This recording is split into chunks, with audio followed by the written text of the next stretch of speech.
Ayang, Ibu dan teman-teman semua. Perkenalkan, nama saya Romanti Saragi, NIM 0320211043. Di sini saya akan menjelaskan anatomi dan fisiologi sistem muskuloskeletal. Baik, dapat diketahui dulu bahwa sistem muskuloskeletal adalah sistem yang terdiri dari otot, jaringan ikat, saraf, serta tulang dan sendi. Sistem ini berperan penting dalam gerakan tubuh. Oleh karena itu, bila sistem muskuloskeletal terganggu, kemampuan dalam bergerak dan melakukan aktivitas pun bisa terganggu. Definisi muskuloskeletal. Yang pertama yaitu muskuloskeletal terdiri dari kata muskulo, yaitu otot, skeletal, yaitu tulang. Muskulo atau muskular adalah jaringan otot-otot tubuh dari ilmu sama dengan miologi. Skeletal atau osteo adalah tulang kerangka tubuh atau ilmu sama dengan osteologi. Baik, sistem muskuloskeletal ini juga terdiri dari beberapa tulang. Kita mulai dari tulang bagian kepala. Yang pertama yaitu tulang dahi atau frontalis.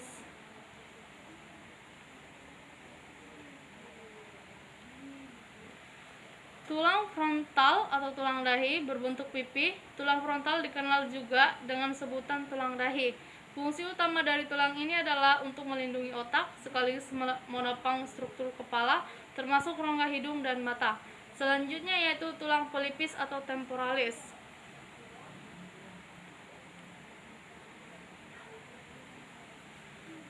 Yaitu berfungsi dari tulang temporal adalah membantu membentuk struktur tengkorak dan melindungi otak besar serta membran di sekitarnya. Selanjutnya masuk ke bagian tulang ubun-ubun atau parietalis.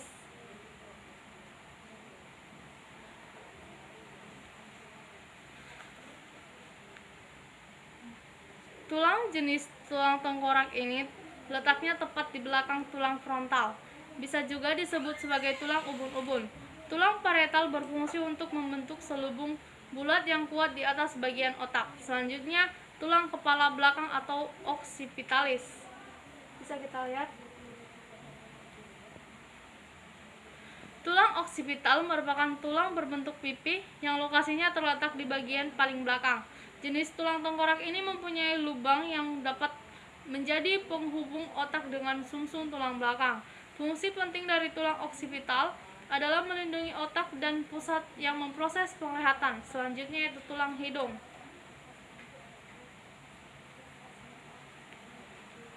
Tulang hidung ini membentuk jembatan hidung yang ukuran serta bentuknya kecil dan lonjong, tetapi bisa berbeda-beda pada setiap orang.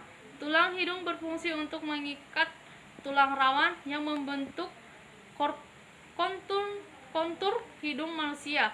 Setelah itu, tulang baji.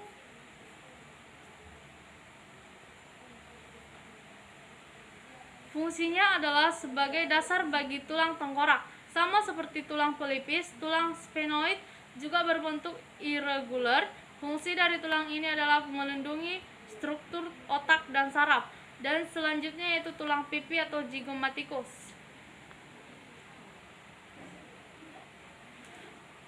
Yang artinya tulang pipi atau yang dikenal dengan nama latin os zygomaticum ialah salah satu tulang yang terletak di bagian kepala dan anggota dari tulang tengkorak serta termasuk tulang penyusun wajah.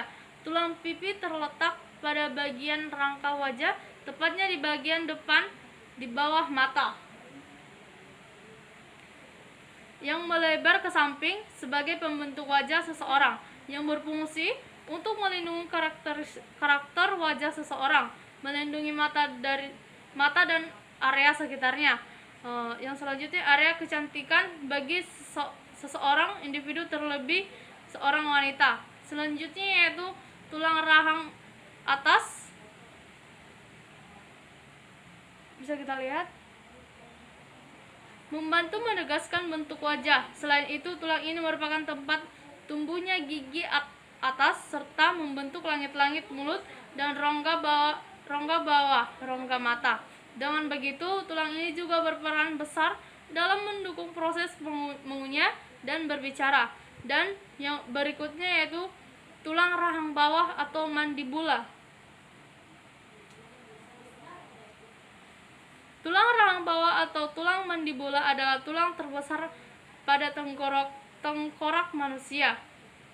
Tulang ini membentuk bagian bawah tengkorak, struktur gigi bawah, dan struktur mulut bersama dengan tulang rahang atas. Tulang rahang bawah juga dapat membantu pergerakan mulut, seperti mengunyah makanan. Selanjutnya yaitu bagian tulang di bagian lengan yang terdiri dari beberapa, yaitu yang pertama adalah tulang lengan atas atau humerus. Tulang ini berada di antara sendi bahu dan sendi siku. Tulang lengan atas memiliki fungsi utama, yaitu sebagai tempat melekatnya banyak otot penting sekaligus mendukung pergerakan lengan. Selanjutnya yaitu tulang pengumpil atau radius.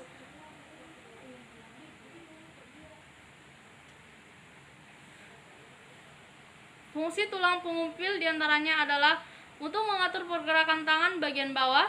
Tulang pengumpil atau nama lainnya radius adalah tulang lengan bawah yang menyambungkan siku dengan tangan di sisi ibu jari. Selanjutnya adalah tulang hasta atau ulna. Tulang hasta atau ulna merupakan tulang panjang di bagian medial lengan bawah, sejajar dengan tulang pengumpil. Fungsinya tulang hasta adalah untuk mendukung aktivitas tangan secara keseluruhan. Fungsi tulang hasta juga diketahui dapat berkembang seiring dengan bertambahnya usia seseorang. Selanjutnya ya, tulang pengumpil atau radius. Fungsi tulang pengumpil diantaranya adalah untuk mengatur pergerakan tangan bagian bawah. Tulang pengumpil atau nama lainnya radius adalah tulang lengan bawah yang menyambungkan siku dengan tangan di sisi ibu jari. Selanjutnya adalah tulang hasta atau ulna.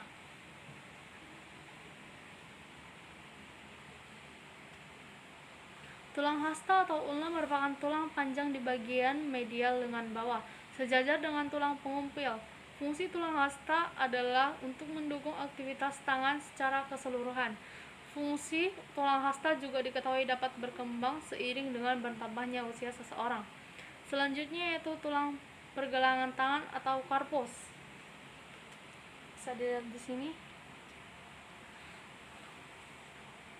Fungsi tulang pergelangan yang utama adalah untuk membantu pergerakan pergelangan tangan dan jari.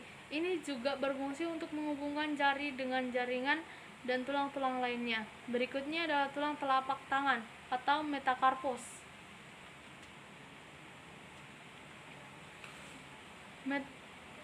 Fungsi dasar dari tulang metakarpal pada telapak tangan adalah bertindak sebagai jembatan antara pergelangan tangan dan jari, membentuk kerangka tangan. Dan tulang yang terakhir adalah tulang jari-jari tangan atau falanges. Fungsi dari tulang jari adalah memberi struktur pada telapak tangan Anda. Setiap tulang jari terdiri dari 3 tulang pembentuk dan hanya ibu jari yang memiliki 2 tulang pembentuk. Pada tulang jari terdapat 3 sendi yang memungkinkan jari untuk menekuk atau meregang ke satu arah. Yang selanjutnya adalah tulang gelang pinggul yang terdiri dari yang pertama yaitu tulang kelangka.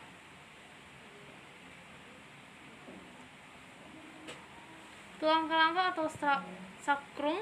Fungsi tulang kelangka ini sebagai penanggung berat badan bagian atas ketika kita duduk atau berdiri. Letak tulang kelangka berada di belakang tubuh. Selanjutnya yaitu tulang tungging atau coccyx.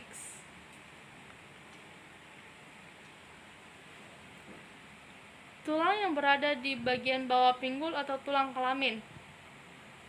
Selanjutnya adalah tulang tungging atau coccyx, yang berfungsi untuk menyangga tulang-tulang di sekitar panggul dan menjadi titik pertemuan dari beberapa otot kecil. Selanjutnya adalah tulang kemaluan atau pubis.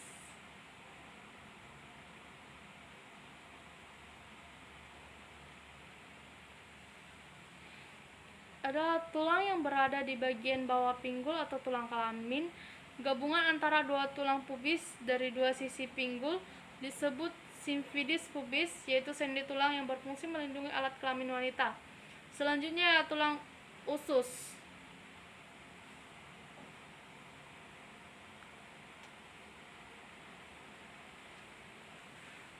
terdiri dari dua buah yaitu kiri dan kanan. Fungsinya adalah penyokong berat badan dan postur tubuh sebagai titik jangkar otot, tendon, dan ligamen, dan melindungi organ-organ bagian dalam. Tulang duduk atau iskium. Tulang duduk atau iskium berbentuk setengah lingkaran dan menghadap ke atas. Fungsinya adalah membantu memberikan dukungan untuk tulang punggung bagian bawah dan membantu gerakan kaki bagian atas. Selanjutnya masuk ke bagian organ tulang anggota gerak bawah yang dimana terdiri atas tulang paha atau femur.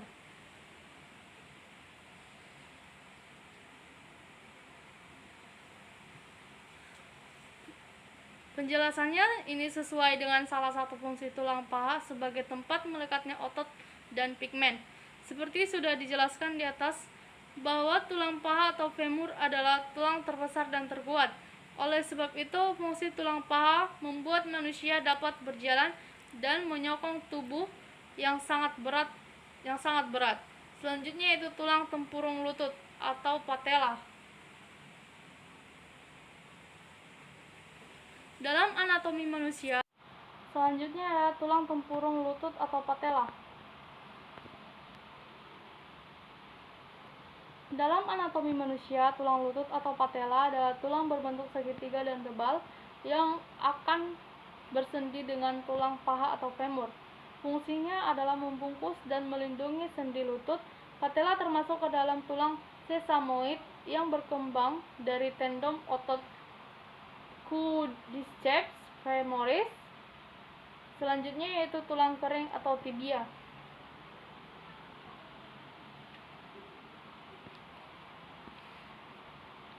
Tulang kering disebut juga dengan tibia, berbentuk pipa dan merupakan kerangka utama dari tungkai bawah.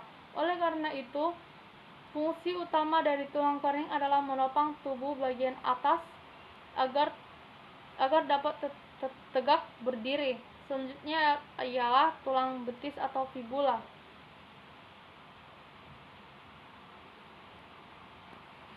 Tulang betis atau fibula merupakan tulang panjang tipis yang terletak di bagian belakang bawah tungkai. Tulang yang berdampingan dengan tulang kering atau tibia ini memiliki peranan penting dalam menstabilkan pergelangan kaki dan mendukung otot-otot kaki bagian bawah. Selanjutnya yaitu tulang pergelangan kaki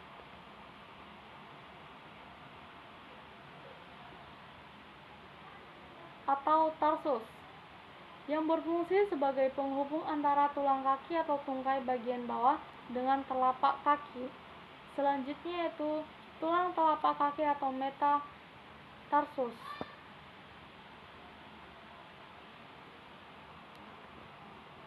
Yaitu berfungsi dari tulang metatarsal pada jari kaki. Ini membantu menyeimbangkan tubuh agar tidak jatuh saat berdiri dan berjalan.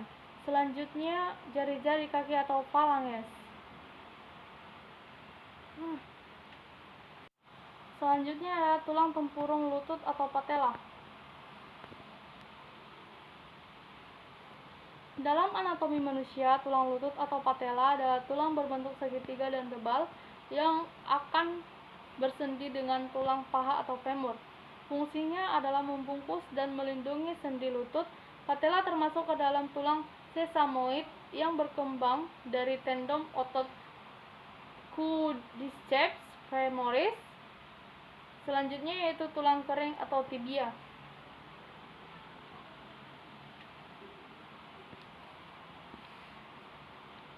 Tulang kering disebut juga dengan tibia, berbentuk pipa dan merupakan kerangka utama dari tungkai bawah. Oleh karena itu, fungsi utama dari tulang kering adalah menopang tubuh bagian atas agar dapat tegak berdiri. Selanjutnya ialah tulang betis atau fibula.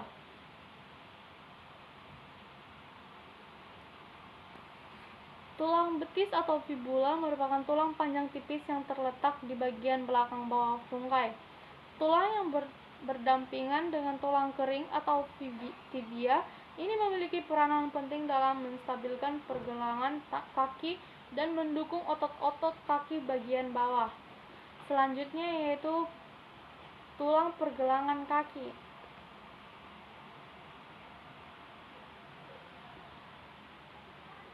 atau tarsus, yang berfungsi sebagai penghubung antara tulang kaki atau tungkai bagian bawah dengan telapak kaki. Selanjutnya yaitu tulang telapak kaki atau metatarsus,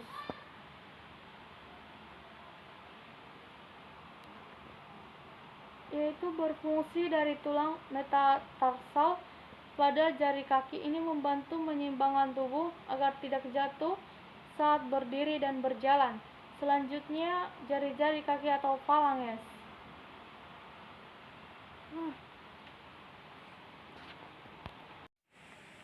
Selanjutnya jari-jari kaki atau falanges, yang dimana jari kaki akan melentur dan memanjang untuk membantu tubuh saat berjalan, berlari atau berdiri. Selanjutnya ada tumit atau calcaneus. Selanjutnya jari-jari kaki atau falanges,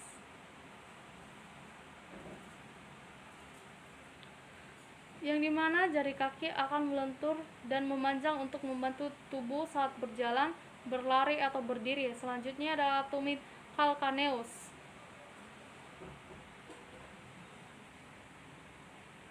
Adalah salah satu sistem pertahanan tubuh yang terletak di bawah kaki.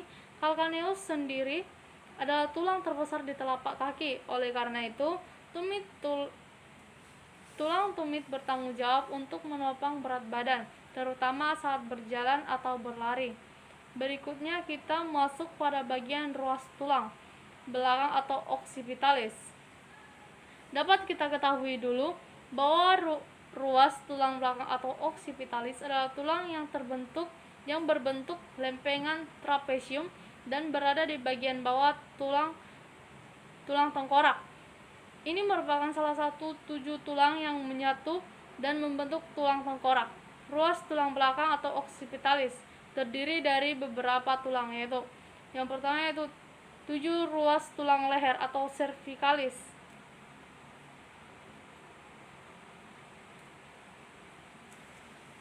Berfungsi untuk menopang kepala dan leher, mendukung untuk memutar, memiringkan, dan menggunakan kepala. Selanjutnya yaitu 12 ruas tulang punggung atau thoracic,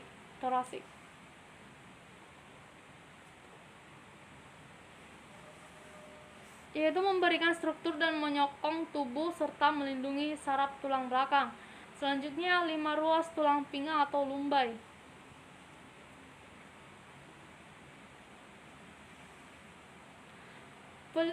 Pelindung saraf yang melintas sepanjang tulang belakang dan organ yang terdapat dalam rongga perut. Selanjutnya yaitu 5 ruas tulang kalangka atau sacrum.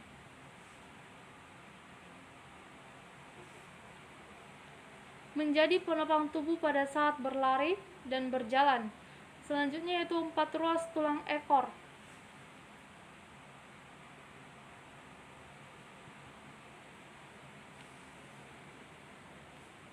Yaitu menahan beban dan menjadi pusat gravitasi yang baik.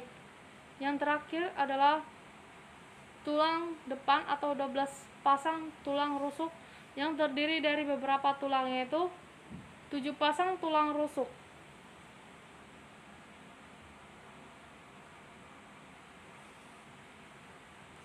Tujuh pasang tulang rusuk sejati. Letak tulang rusuk sejati dekat dengan tulang dada yang fungsinya untuk melindungi organ penting di dada seperti paru-paru dan jantung. Selanjutnya 3 pasang tulang rusuk yang palsu.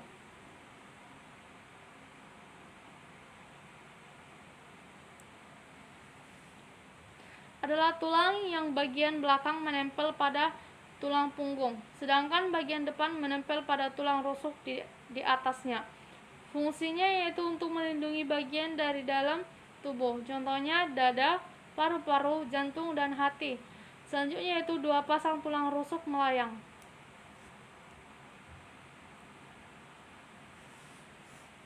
Fungsinya untuk melindungi organ dalam, namun tulang rusuk ini lebih untuk menjadikan tubuh supaya lebih bebas bergerak atau tidak kaku. Selanjutnya yaitu tulang dada atau sternum. Terbagi 3 yaitu tulang hulu dada atau manubrium sterni. Selanjutnya tulang badan dada atau corpus sternil. Selanjutnya tulang taju padang atau gyphoid. Sekian penjelasan saya. Terima kasih, semoga bermanfaat.